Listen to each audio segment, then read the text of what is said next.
Assalamualaikum warahmatullahi wabarakatuh. Alhamdulillah, alhamdulillahir rahman, 'allamal Qur'an, khalaqal insan, 'allamahul bayan. Asyhadu an la ilaha illallah wa asyhadu anna Muhammadan 'abduhu wa rasuluh. Allahumma salli wa sallim wa barik ala nabiyyina Muhammad wa ala alihi wa ashabihi ajma'in. Bapak Ibu jamaah yang Allah cintai, puja dan puji syukur marilah kita panjatkan kehadirat Allah Subhanahu wa taala yang sampai dengan pagi ini masih berkenan melimpahkan kepada kita kesehatan dan kesempatan sehingga kita semua bisa berkumpul dalam majelis yang mulia ini. Salawat beriring salam marilah kita sanjungkan, kita haturkan kepada baginda Nabi Allah Muhammad sallallahu alaihi wasallam, seorang nabi terakhir pilihan Allah yang diutus oleh Allah untuk seluruh manusia, sekaligus sebagai rahmat bagi alam semesta dan sebagai penutup para anbiya, yang pada pagi hari ini kita akan kembali mempelajari tentang sirah atau sejarah hidupnya. Pada pertemuan terakhir kemarin kita sampai pada bagian Nabi diasuh oleh kakeknya yang bernama Abdul Muthalib. Maka pagi ini kita lanjutkan pada peristiwa wafatnya kakek beliau, atuk beliau atau eyang beliau Abdul Muthalib. Dalam buku Sirah Nabawiyah karya Ibnu Hisham dijelaskan, falamma balagha Rasulullah sallallahu alaihi wasallam 8 sinin. Dan ketika baginda Nabi Allah Muhammad sallallahu alaihi wasallam sampai pada umur 8 tahun, halaka Abdul Muthalib ibnu Hashim. Wafatlah, meninggallah Abdul Muthalib bin Hashim. Ini berapa tahun Nabi diasuh oleh kakek? 2 tahun. Karena Nabi diasuh kakek saat ibu meninggal. Ibu beliau meninggal umur berapa? 6 tahun. Simbah meninggal umur 8 tahun. Jadi Nabi diasuh kakek berapa lama? 2 tahun. Qala Ibnu Ishaq. Berkata Ibnu Ishaq, haddatsani al-Abbas ibnu Abdullah. Telah mengabarkan kepada kami Abbas bin Abdullah, Ibni Ma'bad bin Ma'bad, Ibn Abbas bin Abbas, an ba'di ahlihi, dari sebagian keluarganya, anna Abdul Muthalib tuwaffiya, sesungguhnya Abdul Muthalib tuwaffiya, wafat, wa Rasulullah sallallahu alaihi wasallam, waktu itu Rasulullah sallallahu alaihi wasallam ibnu 8 sinin, ketika itu Nabi berumur 8 tahun. Setelah simbah meninggal, Nabi diasuh oleh paman. Tapi dalam bahasa Jawa bukan Pak Li ya, tapi Pak Di. Diasuh oleh Pak D yang mana? Diasuh oleh Pak D yang bernama Abu Thalib. Qala Ibnu Ishaq, berkata Ibnu Ishaq, wa kana Abu Thalib huwa alladhi yali amra Rasulillah sallallahu alaihi wasallam ba'da jaddihi.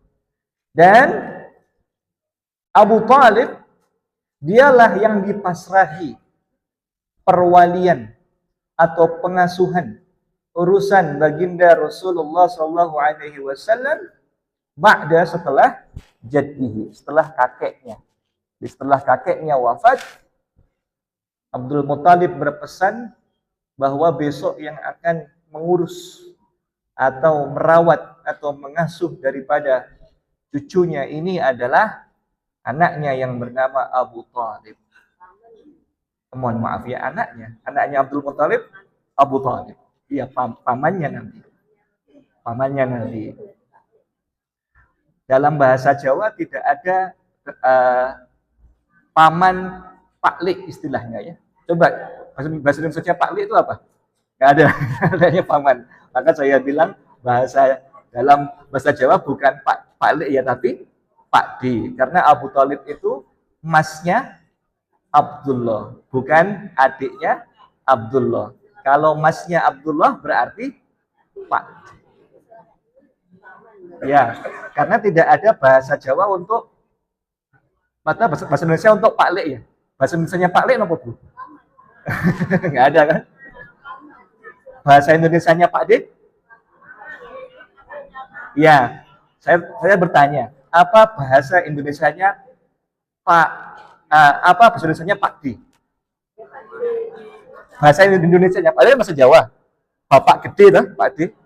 Pak Lek apa? Bapak cilik. Nah, sekarang saya mau bertanya, apa bahasa Indonesianya Pak D? Teman-teman tahu?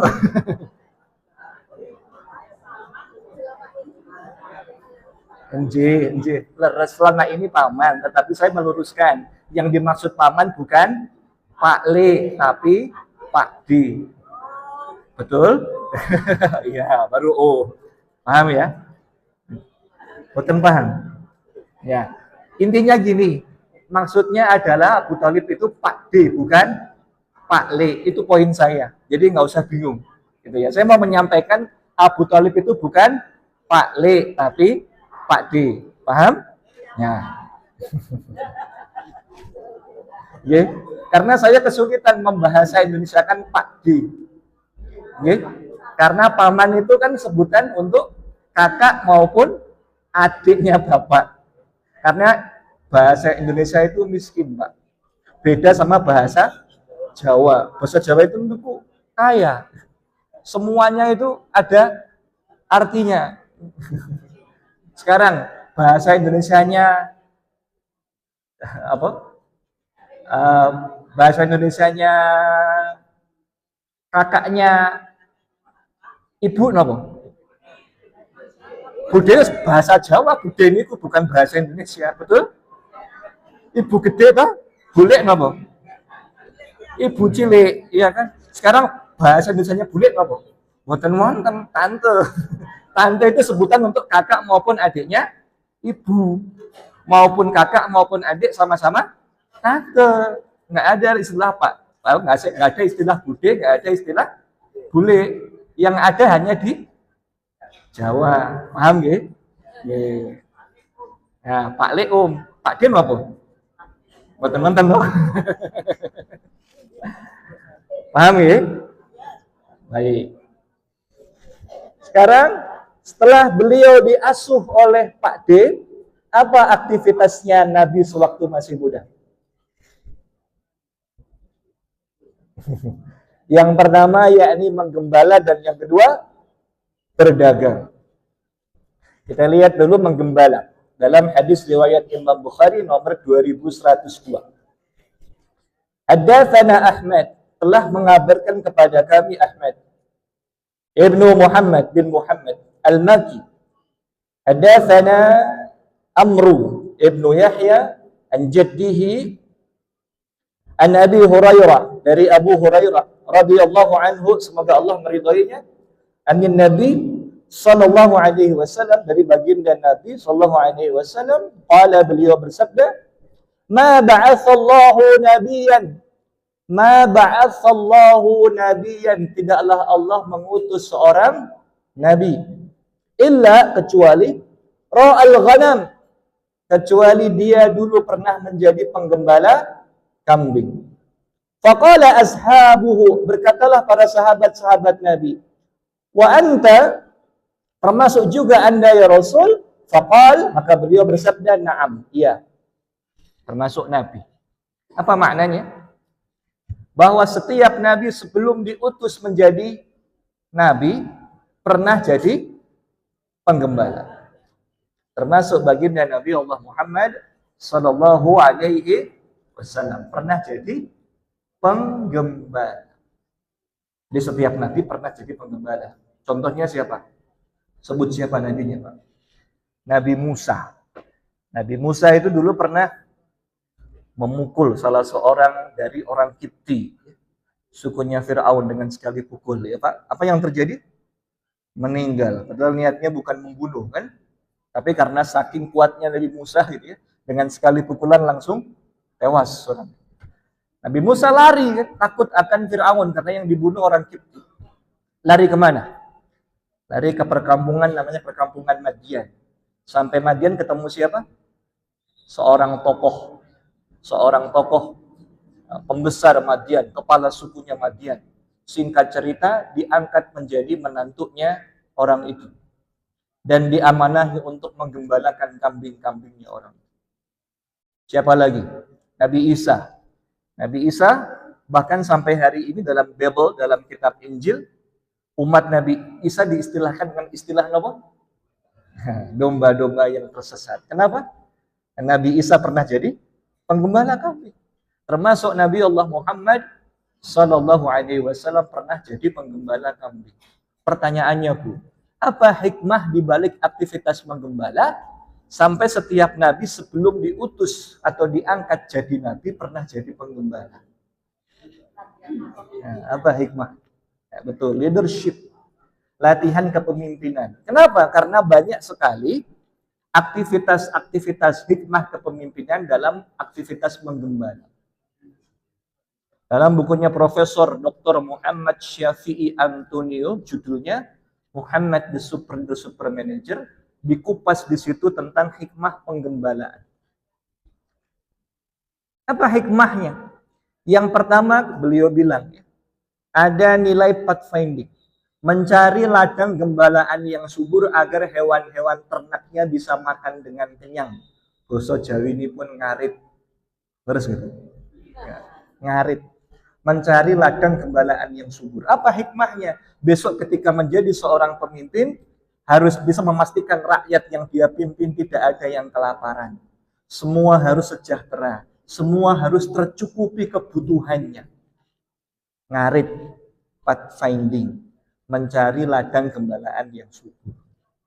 Yang kedua, directing. Directing itu maknanya pun mengarahkan. Orang Jawa bilang itu giring. Apa hikmahnya? Besok ketika menjadi seorang pemimpin, dia harus bisa memastikan rakyat yang dia pimpin diberikan arahan dengan benar. Digiring ke jalan yang benar. Harus bisa memberikan arahan yang positif kepada rakyat yang dia pimpin, dipimpin atau dipandu ke jalan yang diridhoi oleh Allah Subhanahu wa taala. Directing, mengarahkan, giring. Yang ketiga, protecting. Protecting itu maknanya pun apa, Bu? Melindungi. Orang Jawa bilang itu jogo. Apa hikmahnya? Besok ketika jadi pemimpin, harus bisa menjaga rakyat yang dipimpinnya dari berbagai mara bahaya. Protecting. Bocah Angon kalau jogo hewan gembalaannya pakai apa?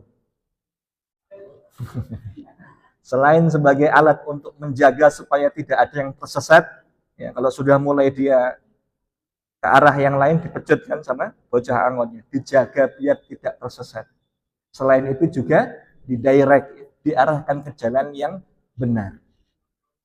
Protecting, melindungi, jogo. Yang terakhir, reflecting. Reflecting itu merenungi proses penciptaan alam semesta, karena sebagian besar aktivitas bocah angon itu dilakukan di luar rumah, outdoor. Bapak Ibu sampun nate pirsa anak angon kambing dalam rumah? Belum pernah kan? Mesti di luar rumah kan? Outdoor. Kenapa? Apa hikmahnya? Dia melihat tanda-tanda kebesaran Allah berupa pergantian siang dan malam, gitu ya, melihat bagaimana sifat-sifat hewan gembalaannya, bagaimana dia melihat padang savana yang tumbuh, dia melihat tanda-tanda kekuasaan Allah. Inna fi khalqis samawati wal ardi wa ikhtilafil laili wan nahari la ayatin liulil albab. Sungguh dalam penciptaan langit dan bumi dan pergantian malam dan siang terdapat tanda-tanda kebesaran Allah bagi orang-orang yang memikirkan, bagi orang-orang yang berakal, bagi orang-orang yang berpikir tentang proses penciptaan alam semesta. Maka orang yang pernah mengalami aktivitas angon kambing itu punya nilai plus, punya sifat lebih. Nopo? Sifat apa kira-kira, Pak Bu? Sabar. Kenapa sabar? Karena terbiasa berinteraksi dengan makhluk Allah yang sulit diatur dan tidak paham bahasa manusia. Kalau manusia paham bahasa manusia. Bapak, Ibu, monggo berdiri, paham berdiri. Tapi kalau kambing, Pak, kalau kambing, Bu, kambing belok kanan, kambing belok kiri. Apa jawab kambing? Sulit. Maka sebelum mimpin manusia, latihan sabar dulu mimpin kambing. Kenapa? Karena besok ketika dia memimpin manusia, biasanya manusia itu lebih sulit diatur daripada. Betul tidak? Kalau kambing melawan manusia, apa risiko terbesar yang dihadapi bocah Angon dari kambingnya? Semarah-marahnya kambing, kambing cuma bisa nyeruduk. Tapi kalau manusia melawan manusia, ada manusia nggak senang dipimpin manusia yang lain. Apa risikonya? Diseruduk, digeruduk, apa meleh, difitnah, dibully, dikeroyok, dihantam, diusir, bahkan bisa dibunuh. Maka sebelum memimpin manusia, para rasul, para pemimpin yang dipilih oleh Allah itu dididik dulu untuk jadi penggembala.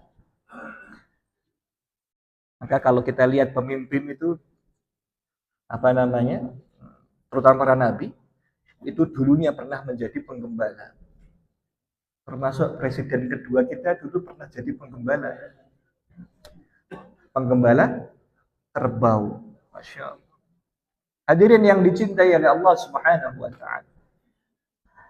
Nah, itu hikmah di balik aktivitas menggembala. Maka dalam tradisi budaya Jawa, pemimpin itu sering disimbolisasi dengan satu profesi namanya apa, Bu? Bocah Angon.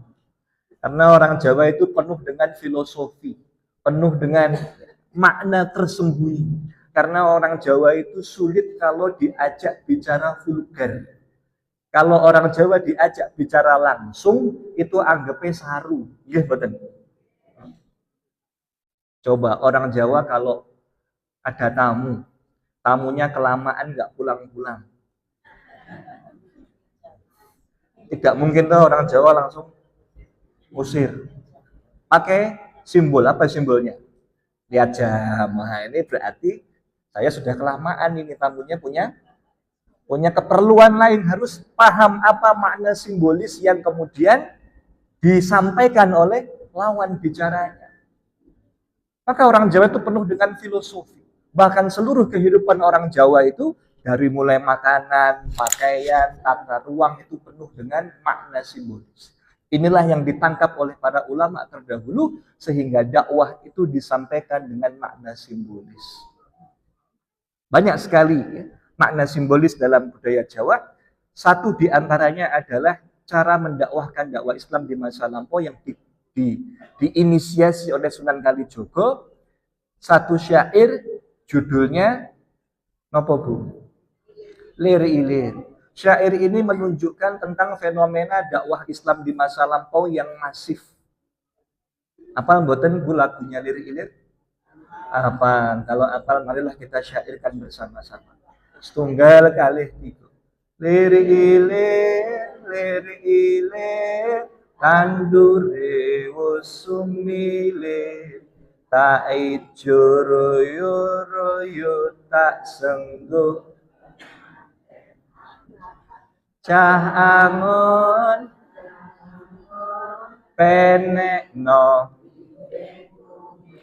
lunyu-lunyu kanggo basuh tetetira kumitir kendamana kanggo sepo mumpung padang mumpung jembat ya surah surah. Masya Allah. Lir-ilir maknanipun menika ngelilir. Sampun nate Ngelilir. Apa makna ngelilir? Terbangun, tersadar dari tidur panjangnya. Orang Jawa sudah mulai tersadar.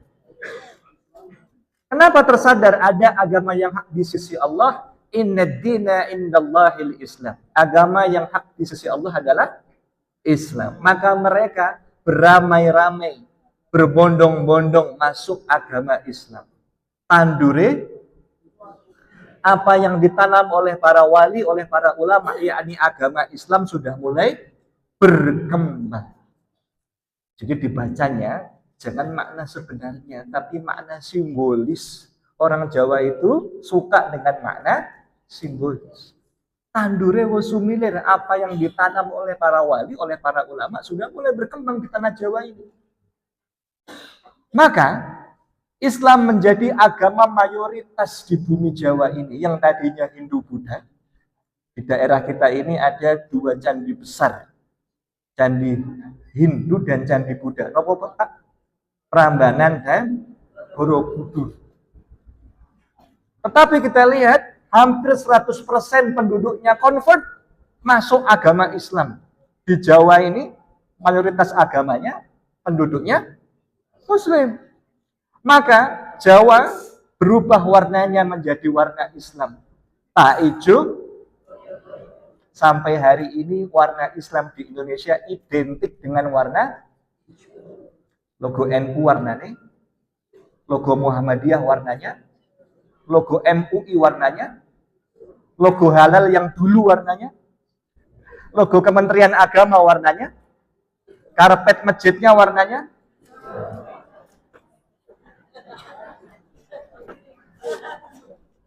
tak hijau, ayo. Tapi walaupun sudah berislam, mereka wajib mempelajari agama yang baru mereka peluk, layaknya pengantin baru yang baru belajar berumah. Tak sungguh kepada siapa mereka mempelajari agama yang baru mereka peluk, disimbolkan di situ kepada Cah Angon. Kenapa yang disebut itu profesinya Cah Angon, bukan Cah Ketua Takmir atau profesi yang lainnya? Kenapa yang disebut itu Cah Angon? Ya bukan tanpa maknanya, ada maknanya. Ma ba'atsallahu nabiyyan illa ra'al ghanam. Tidaklah Allah mengutus seorang nabi kecuali dulu pernah jadi penggembala. Setiap pemimpin harus punya jiwa, sifat seperti penggembala, sabar dan mengayomi. Apa tugas bocah Angon? Penekno blimbing kuwi. Kenapa bukan penekno pelem? Kenapa bukan penekno kambil? Kenapa penekno? Kenapa buah yang dipilih niku? Apa makna blimbing?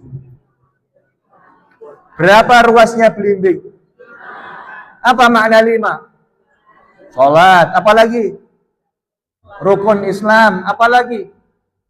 Saya pernah ngisi di UG pada yang jawab. Apa makna 5? Pancasila Ustaz. Enggak apa-apa. Pancasila itu yang merumuskan sebagian besarnya adalah para ulama. Ada di antaranya Mr. Kasman Singo di Mejo. Dari mana itu? Dari Muhammadiyah. Ada lagi Ki Bagus Hadi Usomo. Dari mana itu? Dari Muhammadiyah. Ada Kiai Haji Wahid Hashim. Dari mana itu? Nahdlatul Ulama. Maka sila pertama apa? Ketuhanan yang Maha Esa. Tauhid. Dan disebutkan dalam pembukaan UD 45 kita bahwa kemerdekaan kita itu atas berkat rahmat Allah yang Maha Kuasa. Baru didorongkan oleh keinginan yang Masya Allah. Hadirin yang dicintai oleh Allah Subhanahu wa Ta'ala. Maka blimbing yang bergerigi 5 itu harus dipanjat, harus diperjuangkan oleh bocah Angon semaksimal mungkin. Lunyu-lunyu, pendek. Selicin apapun pohon blimbingnya. Sesulit apapun cobaannya, sang pemimpin wajib mengajarkan Islam yang disimbolkan oleh belimbing yang bergerigi 5 itu kepada orang-orang yang dipimpinnya. Agar apa? Agar si bocah angon bisa giring yang dipimpinnya menuju surganya Allah. Agar bocah angon bisa jogo orang-orang yang dipimpinnya dari nerakanya Allah. Lunyu-lunyu pendek. Ini kalau dibahas sampai surah hure gitu ya, nggak habis sampai jam 7. Baik, poin saya, setiap nabi pernah jadi penggembala, dan penggembala, aktivitas penggembala punya nilai filosofi, yaitu nilai filosofi kepemimpinan. Hadirin yang dicintai oleh Allah, selain menggembala, apalagi aktivitas nabi selagi masih muda? Berdagang. Bentar ya, slide-nya habis. Saya ganti dulu. Kita masuk pada bab berikutnya, bagaimana kemudian Nabi berdagang.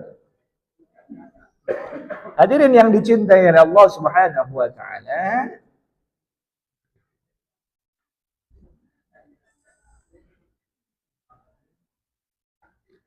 Nabi itu sudah berdagang sejak usia muda.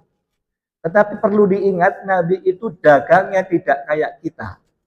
Nabi itu dagangnya beda. Sesuai dengan karakternya orang, Nabi sukunya suku apa? Quraisy. Apa karakternya orang Quraisy? Li'ila fi Quraisy ila fihim rihlah. Orang Quraisy punya ila fihim rihlah. Orang Quraisy punya karakter. Apa karakternya orang Quraisy? Rihlat asyita was-shaif. Orang Quraisy punya karakter rihlah. Apa rihlah? Berpergian, jalan-jalan, baik di musim dingin maupun di musim panas. Sepanjang musim orang Quraisy itu suka jalan, suka berpergian. Dalam rangka apa? Bisnis, berdagang. Kalau musim panas itu ke Syam, kalau musim dingin itu ke Yaman. Ngapain? Mencari nafkah. Karena daerahnya terisolasi dengan gurun pasir yang tandus kering kerontang. Kalau mau sukses, harus keluar. Harus dagang. Jadi orang Quraisy itu, anak muda sekarang bilangnya jarum super, Pak. Kenapa jarum super? Jarang di rumah, suka pergi. Ada yang jarum super di sini? Jarang di rumah, suka pergi. Orang Quraisy itu sepanjang musim suka pergi. Ngapain? Dagang. Ayahnya Nabi wafat dalam keadaan dagang, kan? Wafat di Yathrib di Madinah. Ketika ke Syam, beliau sakit dirawat di Madinah. Masya Allah. Nah, sampai di sini saya mau tanya. Dengan karakternya orang Quraisy yang suka berpergian ini, kenapa Islam itu Allah turunkan di Quraisy, Pak? Tidak Allah turunkan di Sangonan. Ayo kita berpikir dulu. Apa hikmahnya dari karakternya orang Quraisy yang suka pergi ini, kenapa Islam itu Allah turunkan di Quraisy? Ketika Islam Allah turunkan di golongan masyarakat yang sukanya pergi, apa yang terjadi? Islam akan mudah lebih cepat menyebar karena dibawa oleh orang yang suka pergi. Bayangkan ketika Islam itu Allah turunkan di masyarakat yang sukanya duduk diam di rumah aja. Mangan orang mangan sing penting. Sampai enggak ke Indonesia? Enggak sampai. Islam sampai ke Nusantara ini atas jasanya siapa? Pedagang. Dari mana? Dari Arab. Dari berbagai wilayah di Timur Tengah itu datang ke Indonesia tidak hanya untuk berdagang tapi juga berdakwah. Di antara Wali Songo itu yang asli orang Indonesia, asli pakai short, asli. Yang asli orang Indonesia itu cuma satu. Siapa, Pak?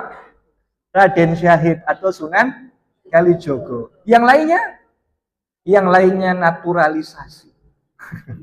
Maksudnya orang asing atau keturunan orang asing. Contoh, yang pertama kali sampai di antara Wali Songo yang pertama kali sampai Nusantara itu siapa? Sunan Gresik. Siapa nama aslinya beliau? Sunan Gresik. Baru paham. Maulana Malik Ibrahim. Maulana Malik Ibrahim itu orang mana? Orang Azerbaijan. Bukan orang Indonesia. Contoh yang lain, Sunan Kudus. Siapa nama aslinya Sunan Kudus? Sunan Kudus nama aslinya Maulana Ja'far Shadiq. Bapaknya namanya Maulana Usman Haji. Dari mana asalnya? Beliau berasal dari sebuah kota namanya kota Al-Quds. Di mana Al-Quds? Di Palestina. Al-Quds. Kotanya dinamai dengan kota Kudus. Dari kota asalnya Al-Quds. Karena kangen dengan kota lahirnya, kota asalnya Al-Quds, maka kotanya dinamai dengan kota asalnya. Sabar Bu, sabar. Belum jam 7. Kudus dari kata Al-Quds. Masjidnya dinamai dengan masjid di kampung halamannya, ada masjid suci umat Islam namanya Masjidil Aqsa di Palestina. Kalau haram di mana? Di Mekah. Masjidil Aqsa, kemudian nama masjid itu dipakai untuk menamai masjid beliau, namanya adalah Masjid Al-Aqsa Menara Kudus. Jadi kita punya hutang sama orang Palestina. Nah, Sunan Kudus itu aslinya Palestina. Jadi kalau ada orang belain Palestina kok nyinyir gitu ya, nggak seneng, dia nggak tahu sejarah. Nah, Sunan Kudus itu aslinya Palestina. Kembali ke laptop. Hadirin yang dicintai oleh Allah Subhanahu wa taala. Nah, orang Quraisy punya karakter dagang baik di musim panas maupun di musim dingin. Kalau musim panas itu ke Syam. Kenapa kalau musim panas ke Syam? Syam itu daerah yang relatif lebih dingin dibandingkan dengan Mekah. Ketika musim panas tiba, maka dicarilah rute dagang yang lebih dingin biar tidak tambah sumuk. Kalau musim dingin, sebaliknya rutenya ke arah Yaman. Kenapa? Karena Yaman adalah daerah yang relatif lebih panas dibandingkan dengan Mekah. Biar tidak tambah kedinginan, maka rutenya mengambil jalur yang lebih hangat.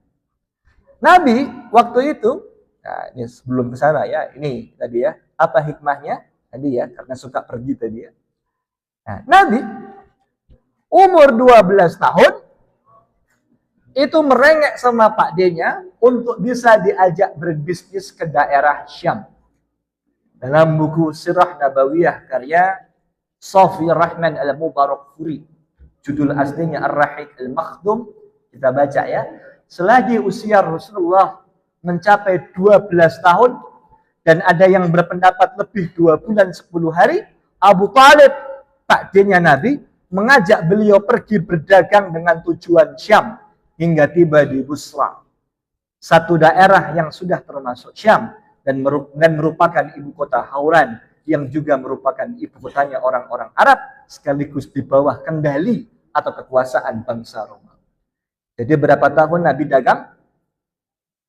Nabi dagang mulai umur berapa? 12 tahun. Kemana? Ke Syam. Syam hari ini jadi 4 negara. Jadi Suriah, jadi Palestina, jadi Lebanon, jadi Yordan. Dulu 4 negara itu disebut dengan wilayah Syam. Pertanyaannya, berapa jarak dari Mekah ke Syam? Nah, sebelum ke situ. Nah, ini rutenya ya. Rute Nabi ketika dagang di umur 12 tahun ke Busra, ke Syam, dekat Damaskus. Mana Mekahnya? Mekahnya di bawah itu ya. Nah, Mekahnya di bawah itu. Kemudian Nabi menempuh jalur yang berwarna hitam, yang di tengah itu. Sampai di bagian atas ke Busra, ke Syam, dekat Damaskus. Umurnya 12 tahun, berapa jaraknya?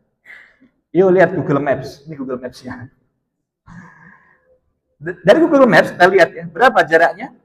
1400 km kurang lebih. 1.400 kilo itu jarak dari Godean kemana, Pak? Jakarta? Mau lebih. Sampai Sumatera Barat mungkin ya. 1.400 kilo. Medannya apa? Gurun pasir. Kering, tandus, kering kerontak. Naik apa?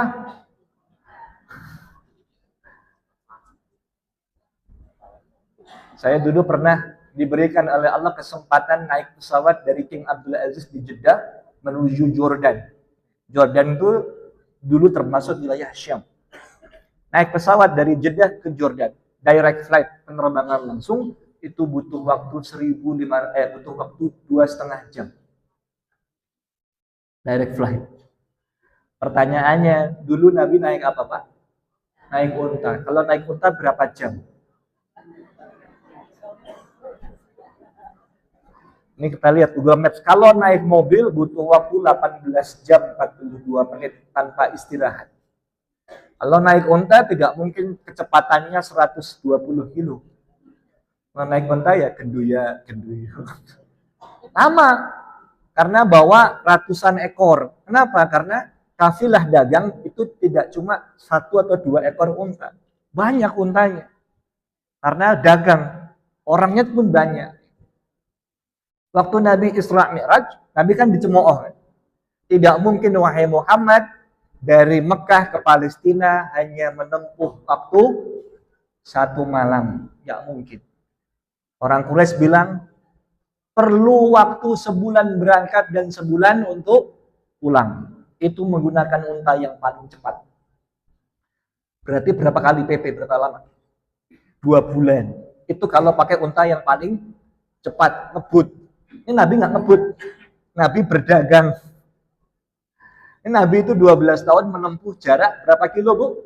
1.500 kilo dalam misi berdagang. Masya Allah.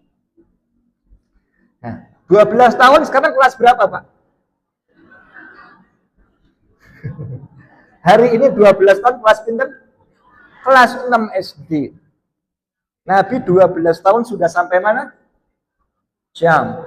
Kita atau anak hari ini 12 tahun sampai mana, Pak?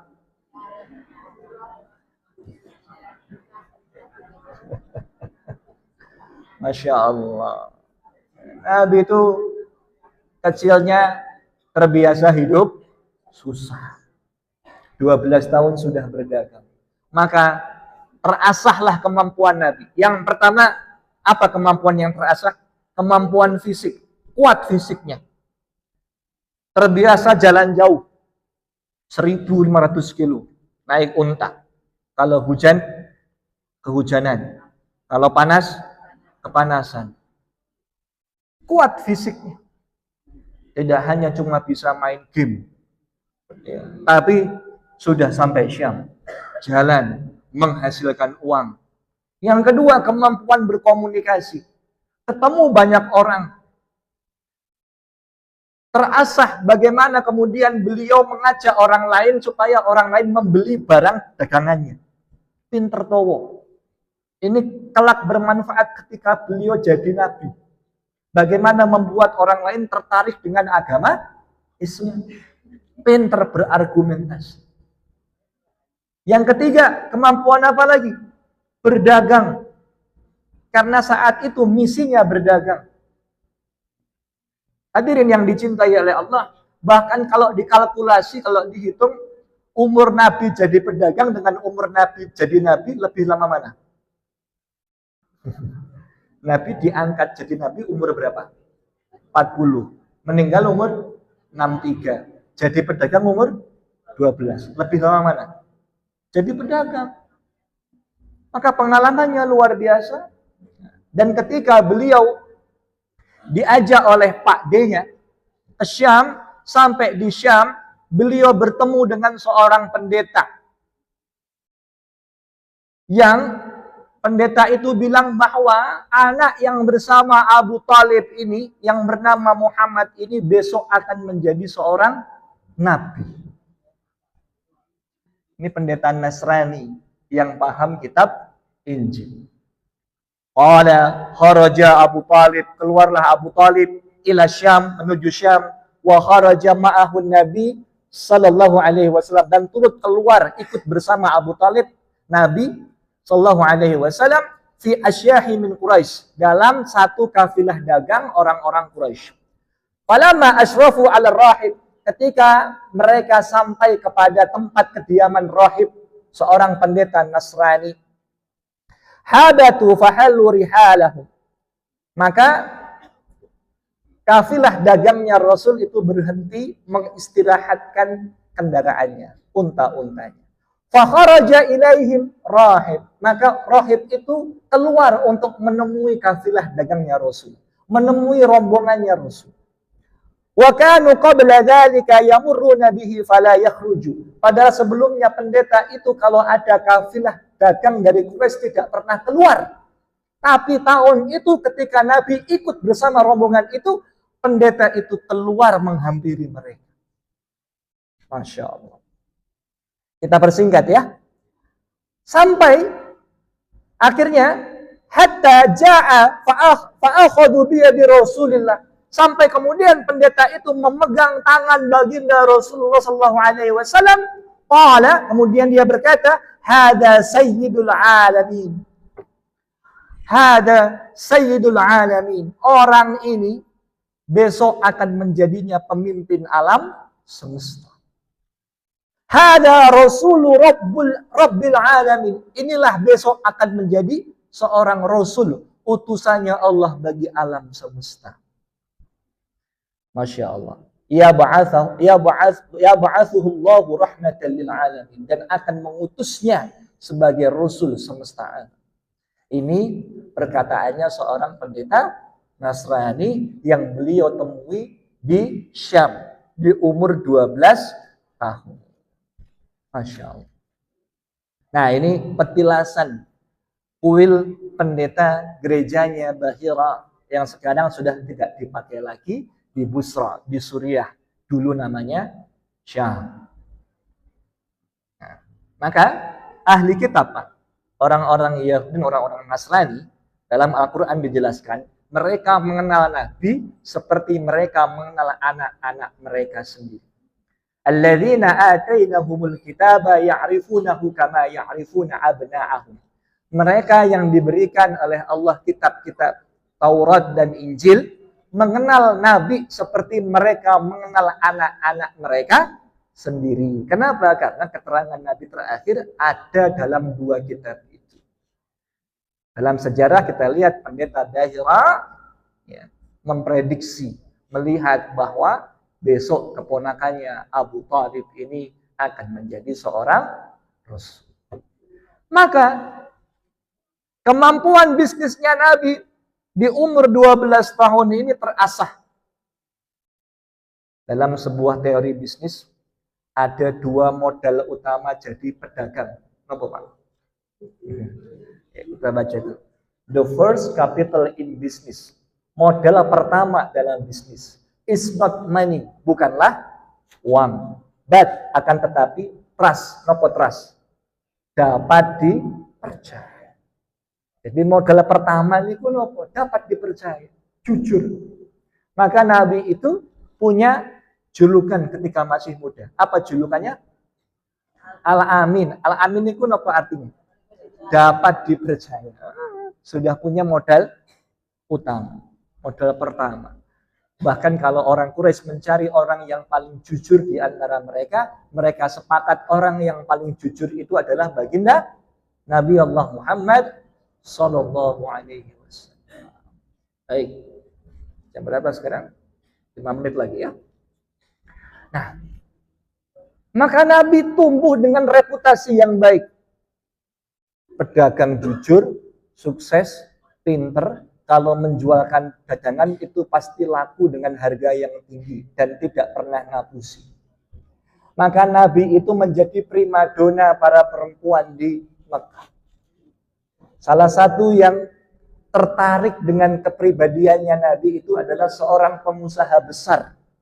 Orang terkaya di Mekah, perempuan terkaya di Mekah saat itu namanya Khadijah binti Khuwailid. Maka beliau umur 25 tahun. Bunda Khadijah ingin menguji apakah perkataan orang-orang itu benar tentang Muhammad. Maka diberikanlah amanah. Apa amanahnya? Jadi Bunda Khadijah niku sohibul mal, investor besar. Kekayaan Khadijah bahkan dikatakan sepertiganya harta orang Mekah. Di sepertiganya harta orang Mekah itu ada di Khadijah. Jadi kalau diumpamakan Mekah itu Kabupaten Sleman, maka sepertiganya harta orang Sleman ada pada Khadijah. Kaya banget, janda kaya. Sekarang janda kaya siapa? Musdalifah gitu ya. Enggak bisa. Bunda Khadijah jauh lebih mulia dibandingkan dengan Musdalifah.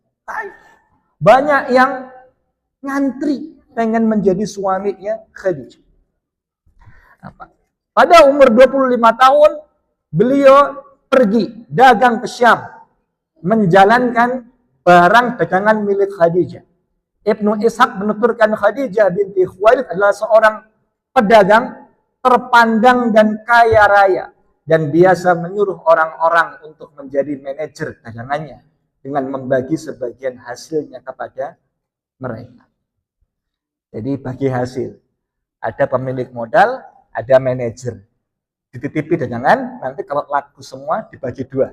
50-50. Maka di umur Nabi 25 tahun, Bunda Khadijah mengangkat Nabi sebagai manajernya untuk menjualkan dagangannya milik Khadijah binti Khuwailid. Maka beliau berangkat menuju Syam dengan ditemani seorang pembantu yang dibekalkan kepada beliau, nama pembantunya Maisarah. Baik. Sepanjang jalan, Maisarah terpesona dengan akhlaknya Nabi. Bagaimana beliau berdagang tidak pernah berbohong, jujur sekali, dan beliau cerdas dalam berdagang. Dan puncaknya, ya, slide terakhir. Maisarah berjumpa dengan seorang pendeta Nasrani namanya Mastura. Di umur Nabi 25 tahun. Tadi di umur 12 tahun ketemu sama pendeta Bahira. Yang kedua, pendeta Nastura. Di umur 25 tahun. Yuqalu lahu Nastura. Maka Nastura berkata kepada Maisarah. Qala. Fatatalla ar-rahibu ila Maisarah. Maka rahib itu menemui Maisarah. Wa kana ya'rifuhu, dan mereka sudah saling mengenal. Faqala, kemudian pendeta Nasrullah berkata, "Ya Maisarah, wahai Maisarah, man hadha?" Siapa ini? Siapa orang itu? Alladzi nazala tahta hadhihi syajarah. Laki-laki yang sedang duduk di bawah pohon itu. Faqala, maka berkata Maisarah, min Quraisy. Laki-laki itu dari Quraisy. Min ahlil haram, penduduk kota suci Mekah. Faqala lahu rahib, maka rahib itu berkata kepada Maisarah, ma nazala tahta hadhihi syajarah qad ilan nabi. Tidaklah orang yang duduk di pohon itu dekat biaranya milik Nastura, kecuali dia besok akan menjadi seorang nabi. Jadi pendeta Nasrani yang bilang bahwa besok Muhammad akan jadi nabi, sudah berapa? Sudah dua dalam buku sejarah. Yang pertama pendeta Bahira, dan yang kedua pendeta Nasrullah. Baik, waktunya sudah jam 7. Biasanya penceramah itu banyak bicara, banyak salahnya. Tapi kalau jamaah yang mendengarkan, banyak lupanya, plus ngantuk. Mari kita ulangi lagi. Tadi yang pertama, setelah kakeknya Nabi wafat, Nabi diasuh oleh siapa? Paman. Tapi dalam bahasa Jawa, Pak D, bukan Pak D, ya. Baik. Kemudian yang berikutnya, apa usahanya Nabi sewaktu masih muda? Menggembala kambing dan berdagang. Apa hikmah menggembala? Kepemimpinan. Selain itu biar punya sifat sabar. Nabi mulai dagang umur berapa? 12 tahun. Kemana? Syam. Berapa jarak dari Mekah ke Syam? Nabi 12 tahun sampai mana, Pak? Kita 12 tahun sampai mana? Baik. Pertemuan selanjutnya kita akan bahas tentang pernikahan Nabi Sallallahu Alaihi Wasallam dengan istrinya yang bernama Khadijah binti Khuwailid. Jadi hari ini kita tutup bagian Nabi di masa muda. Kita akan masuk pada pertemuan berikutnya, Nabi membangun rumah tangga dengan Khadijah binti Khuwailid. Demikian, wallahu a'lam bishawab. Wassalamualaikum warahmatullahi wabarakatuh.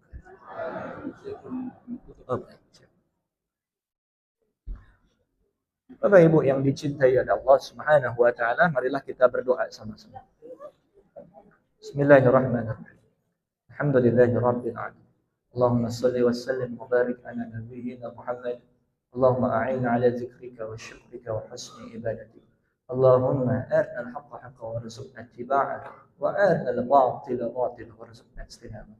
ربنا هب لنا من أزواجنا وذريتنا قرة أعين واجعلنا للمتقين إماما ربنا اغفر لنا ولإخواننا الذين سبقونا بالإيمان ولا تجعل في قلوبنا غلا للذين آمنوا ربنا إنك رؤوف رحيم اللهم انصر المجاهدين في كل مكان وفي كل زمان ربنا آتنا في الدنيا حسنة وفي الآخرة حسنة وقنا عذاب النار وأدخلنا الجنة مع الأبرار يا عزيز يا غفار يا رب العالمين سبحان ربك رب العزة عما يصفون وسلام على المرسلين والحمد لله رب العالمين.